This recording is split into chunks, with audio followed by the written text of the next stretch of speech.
capítulo 2, versículo 7.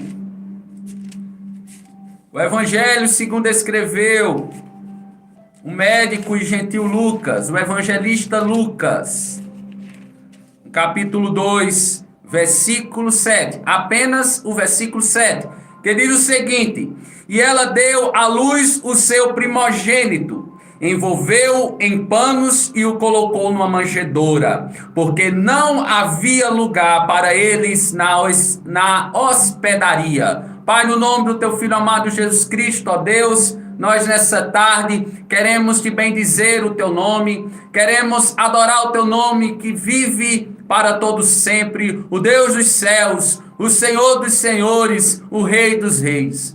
E nesta feita, Pai, queremos refletir acerca do teu nascimento. Ó Pai, que o Senhor nos dê a oportunidade nesse momento de refletir na tua palavra. Que o Senhor aplique a tua palavra nos nossos corações, trazendo salvação nas vidas serritenses nessa tarde, aonde quer que esta palavra possa ser escutada, no imediato momento que eu falo essas palavras, mas depois pessoas estarão ouvindo essa transmissão, quem sabe amanhã, hoje à noite, ou amanhã, durante a manhã, à tarde, à noite, mas o Senhor sabe. E que o Senhor plante a tua palavra nesses corações e faz o teu reino avançar e nos conforma à imagem de Deus. Nos conforme à imagem do teu Filho Jesus Cristo, hoje e sempre, em nome de Jesus. Amém. Graças a Deus. Esse encontro, nós podemos dizer, não é um encontro qualquer, não é um encontro comum ou natural, mas é um encontro de Jesus de Nazaré e aquela que é chamada nas Escrituras a bem-aventurada. É um dos encontros mais singulares das Escrituras, entre Jesus de Nazaré e a sua mãe, Maria, que creu nele e o gerou a quem o criou. Perceba essa expressão. Maria creu nele e o gerou a quem o criou. Essa é uma expressão dos teólogos medievais. Crendo geraste quem te criou. Segundo o historiador Leandro Carnal, Maria acreditou pela fé, dizendo sim ao anjo Gabriel. E nesse momento se formou nela um filho que é também Deus, que como qualquer ideia de Deus havia criado Maria e todo o universo.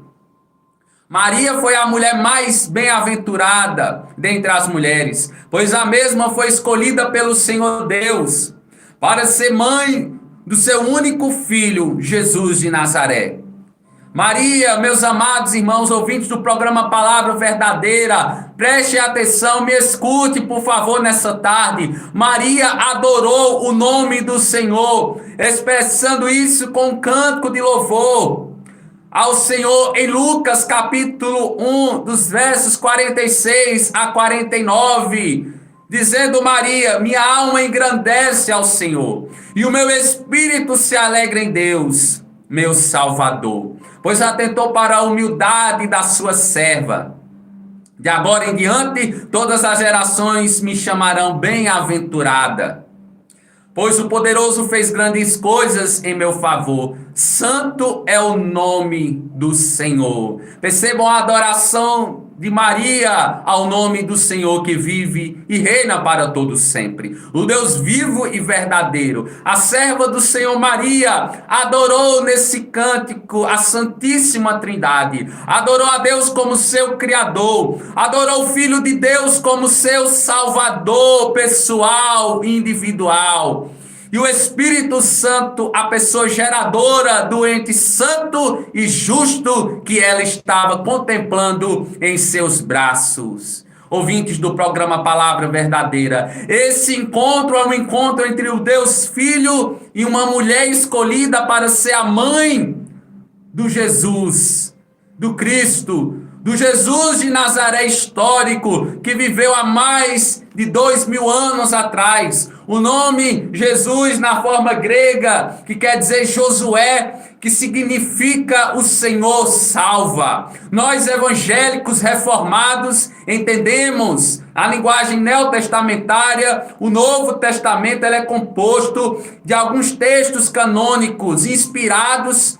Nós temos como textos inspirados 27 livros somente, os 3 evangelhos sinóticos, Mateus, Marcos e Lucas, bem como o evangelho de João, além do livro histórico de Atos dos Apóstolos, uma continuidade do evangelho de Lucas, além das 13 cartas do apóstolo Paulo, mais 8 cartas gerais, Hebreus, Tiago, primeira e segunda de Pedro, primeira, segunda e terceira de João, Judas e Apocalipse. Esses são os livros canônicos. São os livros que nós evangélicos entendemos como inspirados, que é da parte de Deus, que inspirou homens na sua livre escolha, dando instrução, dando capacidade para que eles pudessem revelar a sua verdade progressiva. Então nós entendemos que Deus inspirou homens, Deus dotou homens de iluminação, de inspiração para escrever esses livros canônicos, num período de 1500 anos, né? Esses homens, eles escreveram tanto o Antigo quanto o Novo Testamento, 40 autores diferentes, num período de 1500 anos. Portanto, segundo a leitura, observe os evangelhos canônicos. Quais são os evangelhos canônicos? Mateus, Marcos, Lucas e o evangelho de João. Esses são os evangelhos ditos como canônicos. E aqui temos o encontro de Jesus, e esse encontro de Jesus é narrado nesses evangelhos canônicos. Nós temos o encontro de Jesus e Salvador, plenamente homem e plenamente Deus, a segunda pessoa da Trindade. E Maria, uma mulher comum de carne e osso, carente da graça do Senhor como qualquer outro ser humano. Observamos o exemplo de Maria, percebam, nós observamos o exemplo de Maria como serva, submissa e obediente à vontade de Deus. Um bom exemplo a ser seguido, certeza. É claro que Maria foi um bom exemplo a ser seguida, porque ela foi uma serva obediente ao seu Senhor. E nós, como servos do Senhor, devemos ser obedientes a Deus e à sua palavra.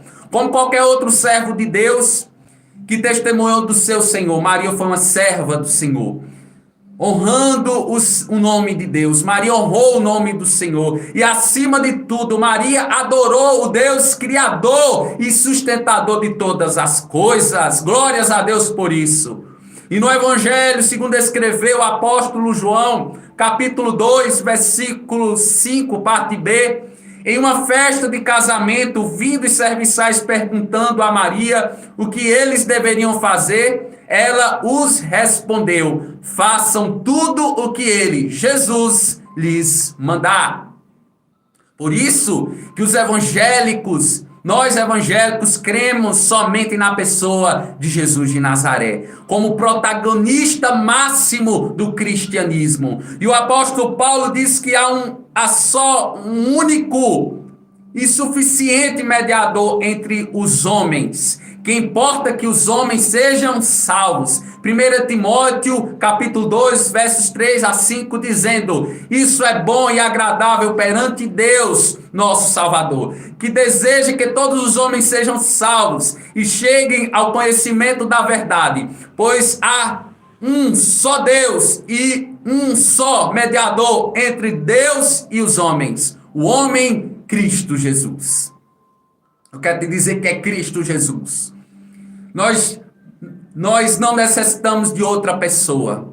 Nós precisamos único e exclusivamente de Jesus Cristo. O homem Jesus, que ganhou depois o título de Cristo, de Messias, que significa ungido do Senhor. Já é Natal, já é recomeço, já é nascimento, ouvintes do programa Palavra Verdadeira. E os cristãos comemoram o nascimento do Filho de Deus. Esse é o significado genuíno do Natal. E diante disso podemos declarar nessa tarde de sábado: Jesus já nasceu Salvador. Quero declarar, afirmar isso expressadamente, categoricamente. Jesus já nasceu Salvador. E de que maneira Jesus já nasceu Salvador? Em primeiro lugar, porque ele sempre existiu. Eu quero te dizer que Jesus sempre existiu. Como disse certo professor de teologia, Jesus não nasceu para ser Salvador, ele já nasceu Salvador. Segundo a tese desse professor, porque se somos cristãos, porque Jesus nasceu. Porque só somos cristãos porque Jesus nasceu. Porque nascemos de novo porque Jesus nasceu. Porque só temos vida, nova vida porque Jesus nasceu. Porque só temos esperança de vida eterna porque Jesus nasceu. Eu comungo com essas afirmações acerca de Jesus e assino embaixo. Pois Jesus, o Logos, a palavra de Deus encarnada, sempre existiu. Entendemos que o cenário do nascimento do verbo de Deus foi montado na eternidade. O palco messiânico foi projetado. Me escute, você que me escuta nessa tarde, através do programa Palavra Verdadeira, o palco já tinha sido projetado, arquitetado pelo Senhor. Antes, a Bíblia vai dizer que desde a fundação do mundo, no seu decreto eterno salvífico, ele já tinha projetado a salvação aos homens, aqueles que haveriam de crer no seu Filho Jesus Cristo. Ouvintes, me escutem, quando Deus criou o universo, nas palavras do apóstolo João, capítulo 1, versos 1 ao 4, ele disse, no princípio era aquele que é a palavra. Ele estava com Deus e era Deus. Ela estava com Deus no princípio. Todas as coisas foram feitas por intermédio dele. Sem ele, nada do que existe teria sido feito. Nele estava a vida, e esta era a luz dos homens. Perceba a revelação do próprio Deus, demonstrando através deste evangelho do apóstolo João. A revelação do Senhor Jesus Cristo ao apóstolo João, o livro de Apocalipse, capítulo 13, versículo 8, parte B, vai dizer que o cordeiro foi morto. O cordeiro, quem é esse cordeiro que João está falando aqui? É o cordeiro de Deus que tira o pecado do mundo. Ele vai dizer que o cordeiro foi morto desde a criação ou a fundação do mundo. O texto que lemos inicialmente, percebam, prestem atenção, o versículo 7, diz que Maria deu à luz o seu primogênito. Além do primogênito de Maria humano, nós percebemos nesse texto, observamos além dessa primogenitura humana em Maria, cremos que Jesus também como Filho de Deus, ou seja, é o primogênito de toda a criação, o princípio das origens do universo, das gerações humanas, do haja providencial de tudo. Jesus Cristo, meus amados e ouvintes do programa Palavra Verdadeira, ele é nomeado pelo próprio Deus, o próprio Deus no Salmo 89, versículo 27, dizendo: também eu nomearei meu primogênito, o mais exaltado dos reis da terra. João vai descrever Jesus em três figuras, em Apocalipse capítulo 1, versículo 5, ele vai dizer que ele é a fiel e verdadeira testemunha, ele é o primogênito de toda a criação. E ele é o chefe, o soberano dos reis da terra. É esse o Cristo que nós celebramos no Natal. É este nascimento que nos trouxe vida e esperança, que nos trouxe regeneração, que nos trouxe contrição, sensibilidade no Espírito Santo. E nós correspondemos a esta mensagem da cruz.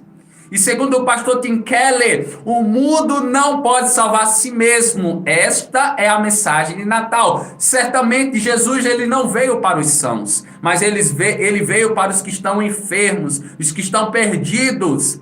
Esta é a mensagem Natal. Você que se acha que não precisa ter esta salvação, Jesus não veio para você. Você certamente que entende que está perdido nos seus pecados e delitos, certamente Jesus veio para você. Certamente Jesus veio para te pastorear, ser o pastor supremo da sua alma, para lhe levar a verdes pastos, a guiá-lo por veredas justas. Ainda que a gente possa passar pelo vale da sombra da morte, o salmista vai dizer: não temerei mal algum, porque tu estás comigo, a tua vara e o teu cajado me consolam. Esse Salmo 23, ele se aplica diretamente ao pastoreio de Cristo, o guia perfeito da sua igreja. Louvado e engrandecido seja o nome do nosso Deus. Natal é nascimento de uma promessa de um Salvador. Promessa essa da vinda do Filho de Deus. Você pode me perguntar: mas pastor, o ser humano precisa ser salvo? Ele está em perigo iminente de morte? A Bíblia vai dizer que sim. A Bíblia vai dizer que no pecado original em Adão todos pecaram e por isso se encontram separados da presença de Deus. Mas a Bíblia também vai te dar uma boa notícia também essa tarde. Ela vai dizer que na queda de Adão Deus prometeu também aquele que seria o Redentor. Ele enviaria um Redentor para desfazer a maldição que o pecado trouxe a todos os homens. Esse é o próximo ponto da mensagem que eu quero que você continue prestando atenção. Por favor, preste atenção. Estamos afirmando que Jesus já nasceu Salvador. E de que maneira Jesus já nasceu Salvador? Em primeiro lugar, vimos porque ele sempre existiu, a partir do versículo 7.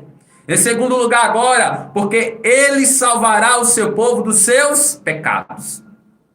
Ele veio para nos redimir dos nossos pecados. Ele veio para fazer propiciação, nos tornar pios, nos tornar justos diante de Deus, porque ele satisfez a justiça perfeita de Deus no madeiro, na cruz do Calvário, no Gólgota, onde a sua vida ela foi tomada. Deus a tomou, porque ele mesmo disse: Pai, em tuas mãos eu entrego o meu espírito. Ele foi o ofertante e a oferta pelos nossos pecados. E vem a pergunta agora: quem é esse prometido de Deus? Esse Redentor que perdoa os pecados do seu povo e os leva para o céu. Quem é este que até pecados perdoa? Quem é este que promove curas, milagres, prodígios ainda no tempo que se chama hoje? Em Gênesis capítulo 3:15, nos diz que um descendente da mulher iria esmagar a cabeça da serpente, assim destruir as suas obras. Jesus é a semente de Deus, eu quero te dizer. Jesus, ele é o descendente da mulher que veio para os seus, mas os seus o rejeitaram. Israel recebeu seu descendente com desconfiança e incredulidade.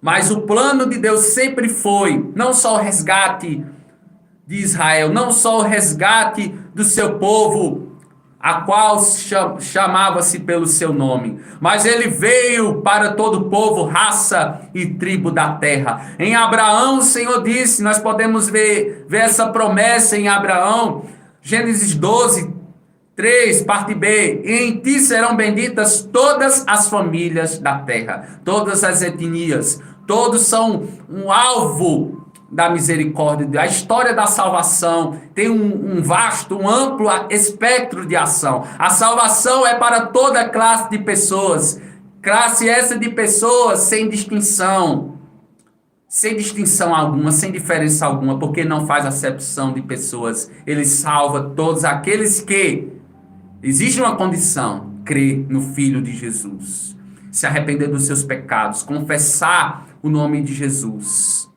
e ser salvo. Ele mesmo disse: aqueles que confessam e deixam alcançarão misericórdia. O salmista disse. Você tem alcançado a misericórdia de Deus nesse tempo? Confesse o seu nome, que a cada dia você vai contemplar e usufruir dessa misericórdia, confessando o nome de Jesus. Eu quero dizer nessa tarde que Deus não tem plano B.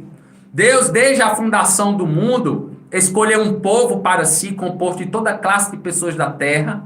Somos, podemos dizer assim, o Israel espiritual de Deus, a sua igreja pela sua eleição graciosa, porque recebemos o ungido do Senhor nos nossos corações. E assim correspondemos ao evangelho da graça. Pela graça sois salvos mediante a fé. E isso não vem de vós, é dom de Deus, não de obras para que ninguém se glorie. Nós correspondemos a esse evangelho da graça.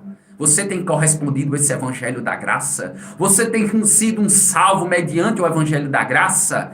O evangelho da graça é diferente dos evangelhos pregados por aí.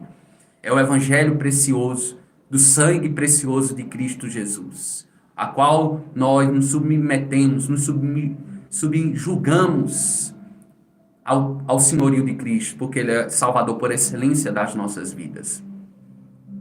Se você ainda não recebeu o ungido do Senhor no seu coração, receba Ele hoje.